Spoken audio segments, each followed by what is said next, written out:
As I am recording this, we are around about 6 weeks away from the first ever Monday Night Raw on Netflix, January 6, 2024, from the Intuit Stadium, I believe, in California, and Travis Scott is going to be there. Triple H basically accosted one of his concerts and gave him a title belt, which is perfectly normal. Do you know what we got to do? WWE is treating this as a big event, so we're going to predict the thing. The first two entries are nice and simple, so I will condense them together. Not only is The Rock 100%, that's right, let's go 99.9%, going to be on that show, but so is John Cena. Now, I'm pretty sure John Cena he's officially announced for the Royal Rumble.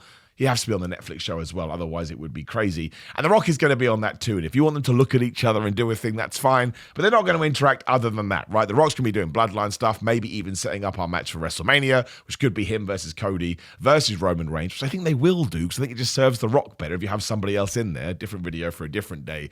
Whereas John Cena, I imagine, he's going to make his whole year-long story about, I have to win title number 17, so how am I going to do that? I'm going to enter the Royal Rumble, I'm going to do this. And I think he could actually win the Royal Rumble, but again, we'll get to that when we talk about the Royal Rumble. But you are going to have these two stars on the first ever Netflix. It's what WWE is going to want to do. They want to get all these statistics and all these numbers and all these analytics after the first 24 hours or first week, whatever it may be, and just say, oh my gosh, look what we did here. And then, of course, Cena and The Rock can talk about that too, and they can pimp it on their social media. And if it looks like an almighty success, that's going to be great, because again, the weekend just gone, we had the whole Mike Tyson versus Jake Paul thing. The rumors are, 60 million homes tuned in. Let's say 2 people watch. That's 120 million people watching. WWE is never going to get anywhere near that, and nor should they even expect it. If you think that, you're crazy. Like, Mike Tyson is a different kind of celebrity altogether, which is why wrestling not only tried to get him in, they did get him in 1998, which transformed the fortunes of the WWF.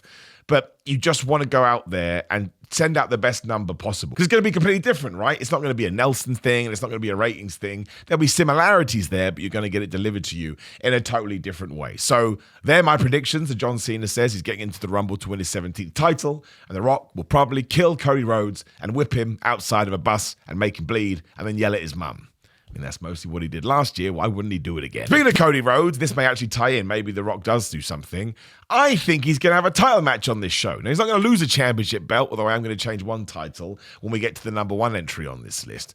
But I just think if you want to get people to tune in, and we have Saturday night's main event, which is early December, then we've got nothing till the Royal Rumble, you can have a championship match on that. And maybe it's a Gunther one instead, but I think you do Cody Rhodes to try and paint Cody Rhodes as your guy, which is WWE's major thing right now. So maybe it's with Kevin Owens. We do not know what's going to happen right now as I'm talking to you with Kevin Owens versus Cody Rhodes, apart from the fact it will be at the December Saturday night main event.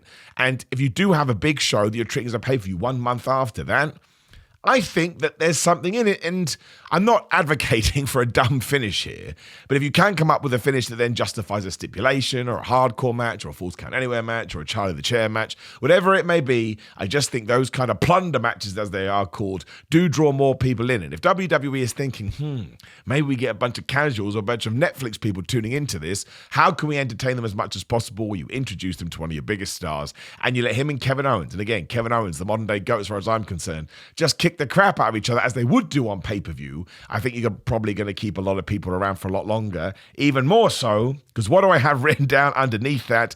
I've started to think that maybe on this show is when we pull the trigger on the Randy Orton heel turn, and it mostly just comes down to time limits. Like, as I'm talking to you on the 18th of November 2024, Randy Orton got pile-drived over a week ago, and I assume we're going to do a match with Kevin Owens, and I'm sure, obviously, there's going to be stuff in the Kevin Owens and Cody Rhodes thing. And I don't think Randy Orton's going to turn heel and cost Cody Rhodes the championship. But I was convinced that the Randy Orton storyline is probably going to happen after WrestleMania. But WrestleMania is mid-April. I forgot they moved everything back. The Royal Rumble's not to the first week of February. I don't think anybody can hold out that long. And nor do you need to. You need to do some stuff at the Royal Rumble that's not bloodline related or the Rock. You know what I'm talking about. So I think that, I think that's what we'll get. I think after the match, Cody Rhodes will win. Randy Orton will come out, maybe he makes his comeback, drops him with the RKO. And then not only does Randy Orton and Cody Rhodes have their program, but Kevin Owens can probably get involved in that too, depending on what you do want to do. And we've already laid the groundwork. We've already done the teasing. And once again, this is not only going to get wrestling fans in a flurry as we all run to the internet and talk about it, but if you're a lapsed fan or you're a brand new fan, if WWE can get those stories across in the way you think they can, it's going to be pretty damn fun. Like, oh, who's this giant guy? Oh, he's friends with Cody Rhodes. Oh, he killed him after we had that death match with Kevin Owens.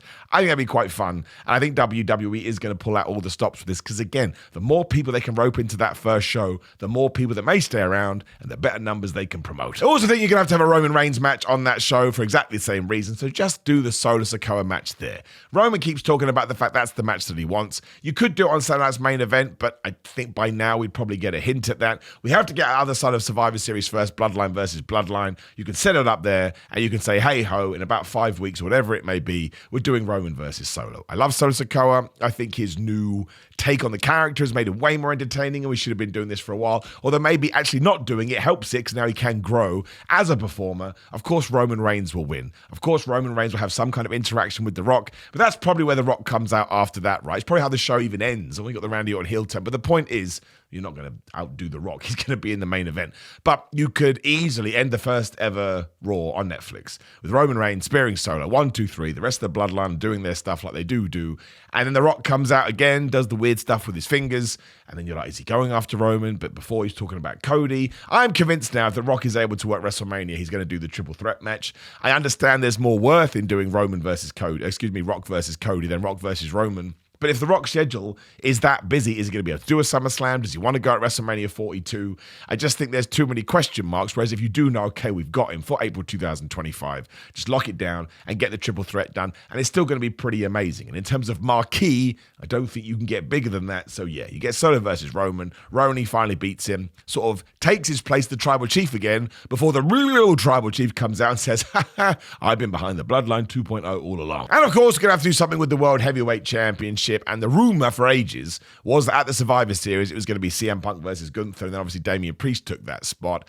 I don't think we're going to see CM Punk for a while. Or maybe you will, but I think it will be on that Netflix show, the first one where we get our first stare down between Gunther and CM Punk. And that's going to be our new feud. It's going to lead into the Royal Rumble. And we're going to get that World Championship match. And I actually think eventually CM Punk is going to be the guy to beat Gunther. But it's not going to be on that Netflix show. So that's not what we're talking about today. But whether Punk is cutting a promo after making somewhat of a comeback and Gunther comes out, or Gunther is cutting a promo and it's CM Punk who says, hey man, do you not remember what I said to you in August last year? I'm here to pay the piper. Or you could say that because of Roddy Piper.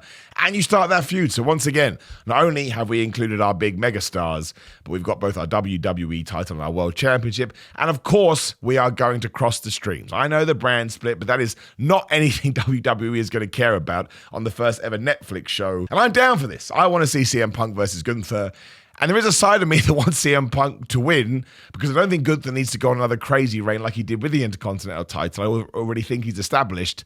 And CM Punk winning the world title brings up so many stories in so many videos I just needed in my life. I've got a quick one for you as well. Yes, I do believe that Raw will be 3 hours on Netflix. Why the hell would they cut it down when they've got advertisers and sponsors that they want to include?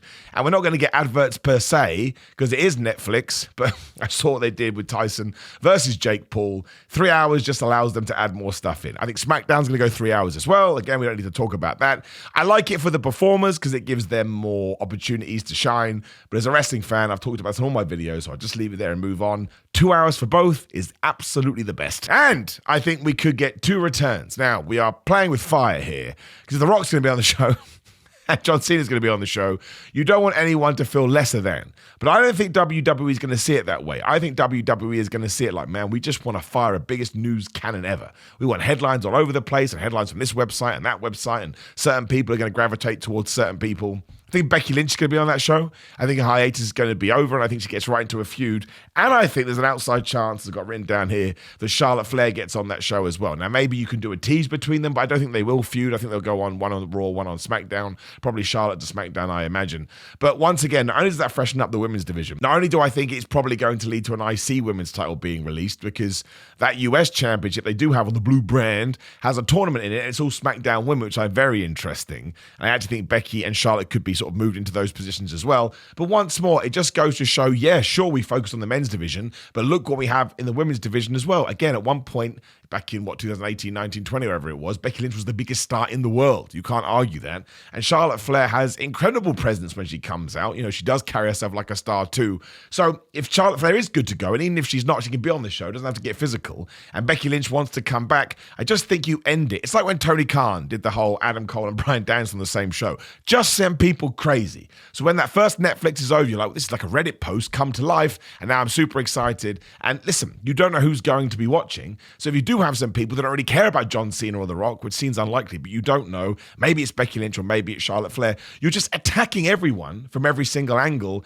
and I don't have a problem with that at all, which is also why it's very tricky where you put this, because you don't want to undermine it, because I think it should be a big deal. I think Rhea Ripley should beat Liv Morgan for the Women's Championship on that show as well. I think you have to have one title change, and while it could be a tag team change or something like that, I think culminating that Liv Morgan and Rhea Ripley feud so they can move into the Royal Rumble in 2025 and head to WrestleMania in different directions would be the best way to do it. Like, I actually think it's been really good. I do think maybe we've missed the peak a little bit in terms of doing the title change, but that's okay. It's not like it's ruined everything and sort of shot it into a well. It's perfectly fine, but I just think it comes across as a major title. That feud, again, has been going on for ages. Dominic Mysterio can be out there, maybe even elements of the Judgment Day and Raquel Rodriguez, but seeing Rhea Ripley get her moment again, potentially in front of a huge audience, that's somebody you want to make an even bigger star in 2025, and it's the best way to do it. And again, it's going to get a massive reaction from those fans. So if you do have someone brand new watching, they go, wow, they made a lot of noise for her, maybe I should care about that person. It's really difficult because, again, that should be the last thing you see. That should be the main event.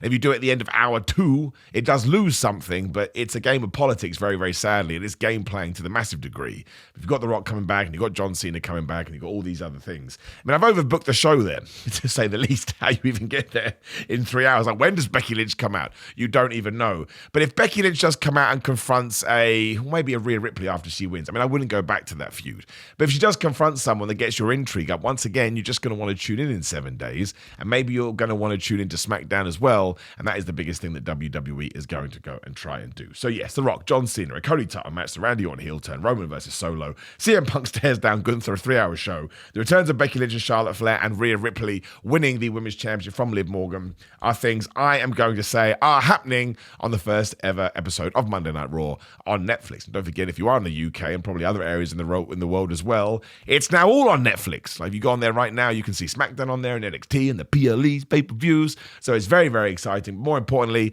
make sure you drop your predictions down there as well. And if I can get enough of them, we can do another video going with fan predictions, and you can go as crazy as you want. Try and ground them in reality, because that's more fun. But again, it's free will, and you can do it as long as you engage with the video. I don't care. So also, please do like the video, share the video, and subscribe. Click the video on the screen in order to see more of my stupid content with me yelling at you in my Johnny Sins face. Otherwise, it's grillermind.com/Simon. You go to Simon, get 10% off. Again, I vouch for these supplements. I wouldn't say them otherwise. I also know that Anthony Gogo has a great fitness app because I helped make it, and you can go to his site and get money off with a GoGo20. No, with Simon20. That's the code. You can also go on all social media, Twitter, X, Instagram, Sky, whatever it's called, at Simon Miller 316. Simon J. Miller on TikTok, Simon Miller on Cameo for personalized videos, and you can go to prowrestlingtees.com/Simon Miller for my wrestling t-shirts. Otherwise, that is the end of it. I appreciate you, my friends. Take care. Enjoy your first ever Raw on Netflix. I'll talk to you again soon.